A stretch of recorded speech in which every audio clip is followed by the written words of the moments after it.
Net. Bonjour Rudy. Quand on a de la bouillie dans la tête, tout est possible. Sur la colline du Mont Valérien, la bêtise française s'est exprimée dans la nuit de dimanche à lundi avec de grands S de SS tagués sur le mémorial de la Résistance, le cimetière des otages et des condamnés fusillés. Et c'est signé Anti-Pass en grand. Oui, c'est le moment de rappeler le slogan de campagne du candidat Zemmour, « Impossible n'est pas français ». Donc tout est possible en matière d'ignorance et de falsification de l'histoire en cette fin de l'année 2021, surfant sur une vague anti-vaccin.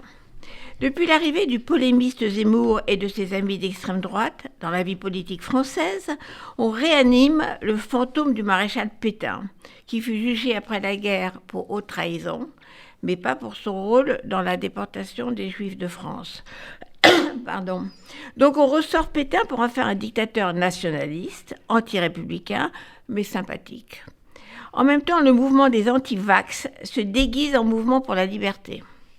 Je ne veux pas me faire vacciner parce que l'État ne m'imposera pas la piqûre, mon corps m'appartient, et qu'importe que je contamine les gens, disent les anti-vaccins défilant avec des étoiles jaunes.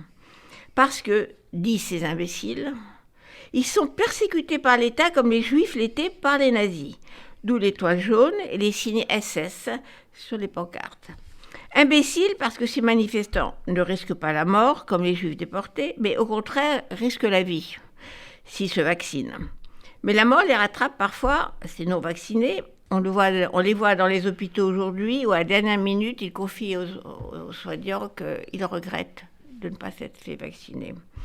Alors, dans cette bouillie mentale, où on mélange Pétain, qui ne serait pas si méchant, puisqu'il n'aurait déporté que les étrangers juifs, les réfusniks du vaccin avec les signes SS, comment en arrive-t-on à taguer le mémorial aux martyrs de la Résistance, assassinés par les Allemands avec la complicité des Français de Vichy? Refuser de se faire vacciner, c'est être comme les héros fusillés sur le Mont Valérien. Pour ne pas oublier, je cite les paroles des combattants de la Libération qui ont publié hier quelques photos et lettres d'adieu de résistants fusillés. Ainsi Pierre, qui écrit à sa femme et ses 3 enfants « Je resterai fort jusqu'au bout. Je meurs en chrétien et en soldat. Ma dernière pensée sera pour vous que j'aime tant. » Puis Pierre retrouve ses cousins Omer et Noé Sardoge, jeunes pères de famille comme lui, résistants FTP, qui vont être fusillés le 30 mars 1944 au Mont Valérien. Cela ne gêne donc pas ces militants anti-vax et l'extrême droite autour de Zemmour de sortir en même temps le vieux maréchal Collabo et voler l'idée de liberté à ces jeunes héros français qui se sont battus et en sont morts. Eux qui ne manipulaient pas l'histoire, mais la faisaient. Et on en arrive à inscrire des signes SS sur leur tombe. Le vaccin, pour ne pas tomber malade, c'est comme les nazis et leurs millions de victimes.